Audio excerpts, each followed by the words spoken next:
Hey, what's up guys? Welcome to this squad builder with me, boy FIFA 1 HD, where we will be putting together an absolutely incredible team, almost unbeatable team for 250k. This is the best way to start FIFA, I kid you not.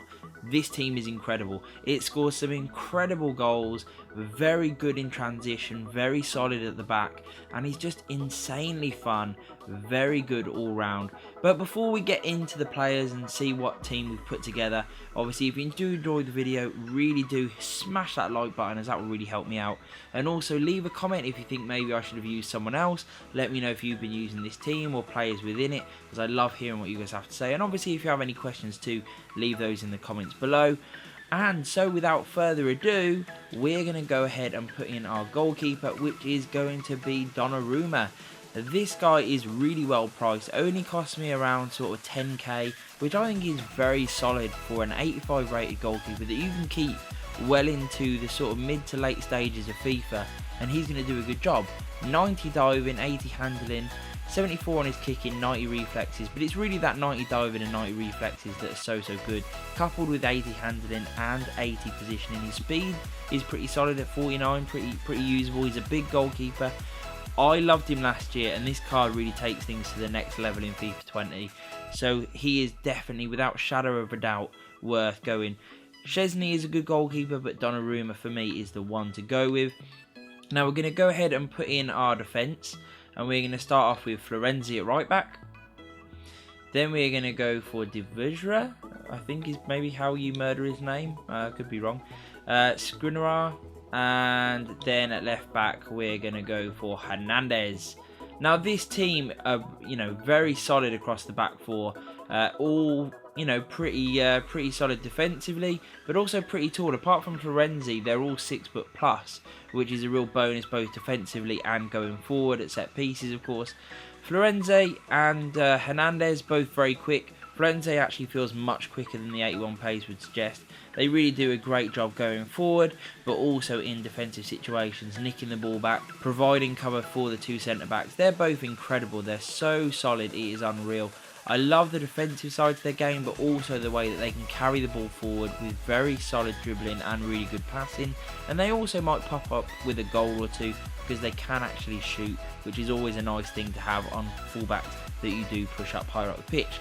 In terms of the centre-backs, these two combine really well. Yes, they're not the quickest in the world, although obviously I have used the chemistry style on Skriniar, as you can see here, to upgrade his pace, but he is actually quite quick. 69 overall, he feels pretty fast in game, he definitely catches up with a lot of people. 87 on the defence for him, and then 86 on the defence for Dybala. Is just incredible. It means that these guys are always in good areas. The amount of tackles they make is unbelievable, and if they do get caught out, you've got Hernandez, you've got Florenzi to cover for them, and also the midfield who can run back and also help out, which is always good. But these two were very solid, always in good areas, really big and strong, which is why I absolutely loved them. Now popping into the midfield, we're going to go ahead and put in everyone here. So Bonaventura, and then in the heart of the midfield we're going to go for Matuidi, and then finishing it off we are going to go for Niangolan. So as you can see here, a really dynamic midfield. Niangolan typifies that, 70 or above on every stat. Matuidi, very nearly the same. Obviously doesn't quite have the shooting, which is why I've used him in the heart of the midfield. He's the one who provides that screen in front of the back four and really does play that anchor role incredibly well, nicking the ball back time and time again. Very mobile in that midfield and really does just tidy everything up, get the ball into the players that can really do the damage, and he does that really well. Bonaventura also, again, pretty much 70 or above on everything. It's only his physicality that leaves him out of that group, but a really solid player. Not going to set the world alight or anything, but a really tidy player who can do his defensive side of the job, but can also get the ball forward into those players that matter. And Niangolan actually was a really solid player who can break forward and actually score goals and really get a lot of assists. A very wise player in all areas of the pitch. Uses his body well, uses the ball well, and I really did enjoy using this midfield three. I thought they combined really well together and were just a very solid grouping, both defensively and moving the ball in transition into those attackers. The first of which we're going to go ahead and put in, which will be a Lorenzo Insigne. This card is without a shadow of a doubt one of the biggest bargains in FIFA. Yes, 60k is, you know, quite expensive, but for what you get in return, it's incredible. 87 rated overall, so he's got a really high rating, which means his price will stay relatively high throughout the whole of FIFA. Then you look at the stats, this guy's incredibly usable, and early on in FIFA when there's not many high rated cards, there's not many special cards out there with crazy stats, this guy is one you'll want in your team. If he was in the Premier League, you'd be paying a lot more, I promise you. And 89 on his pace, coupled with really solid shooting, which I obviously have upgraded at 79 overall, and then 85 on his passing and 91 on his dribbling. He also has 4-star skill moves and 4-star weak foot. He is lethal and so dangerous. The ball pops into him, he's able to give and go, he's able to create chances himself, scores so many goals for this team, and also gets a lot of assists along the way too. He's a really special player. Lots of fun to be had with this guy because he's got such a low centre of gravity and he can really make things happen, which is why I absolutely love Insigne. Now at the first of our striking options, we're going to go for Rebic, and then we're going to finish the team off with Dybala. Now I'm going to talk about Rebic first. Rebic maybe is an unusual pick for this team. He's one of the lower rated players within this team, only Hernandez is rated lower. But actually on the stats he's really solid. 88 on the pace is insane. Then you've got 80 on the shooting, which obviously I've upgraded. Decent passing and dribbling at 70 and 78. And he's got the physicality. He's a big tall guy, 81 physicality. Great for hold up play, especially when you've got players like Insigne and Dybala who could easily get absolutely murdered by big strong centre backs, leaving you with only, you know, sort of short kick outs from the goalkeeper or free kicks. Rebic just gives you that option to go long. He gives you that option to play hold up play into the others and just hold off defenders and keep the ball in those attacking areas, and it really does stick with Rebic. He's able to score goals, he's got the pace as well to chase things down and get in behind, which is really good. He's maybe not the most clinical in the world, and obviously, and potentially when more players come out, he's one of the first players I would look to upgrade. But overall, he is very cheap and really overpowered. I do think he's an incredible player. He gives you another option. That height, that physicality is definitely something that you can build attacks from, and that is always good. The final player within this team is Dybala, and without shadow of a doubt, this guy was the most electric, most incredible player within this team.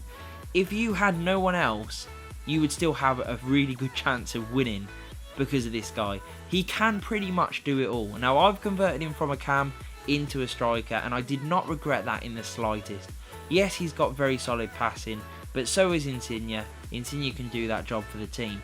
Dybala, with the pace upgrade of the Hunter chemistry style on him, and obviously upgrading the shooting because of that, is one lethal player. As you'll see within these clips, he left people for dead. He was able to go past people with his pace, with his dribbling, with his skill moves, and he even just sort of rode his luck at times. He'd have lovely little footwork to just get it out of his feet, tuck it round the goalkeeper, and it was just easy. It was absolutely effortless to score with this guy. Always making great runs, always getting in behind. His finishing was so clinical, and just overall you could feel your opponent really sweating every time this guy picked the ball up. The fear that inserted into them because of this guy is just incredible, and having that player on your team is such a great feeling because everything happens around him. He scores pretty much every game. I mean, his goals to game ratio was incredible, even with people quitting by the absolute bucket load, because they really did. Once they saw this team, they feared it, and they feared him in particular. It was an incredible team, it really was. So many goals. It's a brilliant team for scoring goals. Very overpowered. Great value in this league compared with others, so I really would recommend it. We will actually go ahead now and have a look at the custom tactics just to finish this off. Because it's such a strong team, especially early on in FIFA, I have gone with quite a high press. So press after possession loss, not very wide because we want to defend deep, you know, and sort of very close together, so it's compact. Depth wise though, we were actually pushed high up the pitch. You know, we want to defend high up the pitch and really pin them in and not give them really a chance. Fast build up on the offensive style. Again, not very wide. Players in the box really high because we want to get a lot of players in and around to get those rebounds, which seems to be a thing on FIFA. Corners also pretty high, and free kicks there at 3. And then we're going to go over to the instructions. And as you can see on Rebic, we have stay central and get in behind. On Dybala, we have exactly the same. Insigne, we have stay forward. And then Matuidi, we have stay back while attacking and aggressive interceptions, as well as cover centre. So that is all of the actual instructions that we have and all the tactics that we have for this team. As I said, it was absolutely incredible. Only costs around 250k, which I think for the high ratings that you've got within this team is incredible, and you can keep a lot of these players well into the latter stage of FIFA, which is always a good thing. So I hope you enjoyed this squad builder, guys. If you did, please hit that like button and subscribe. Let me know what you think about it in the comments below, and peace.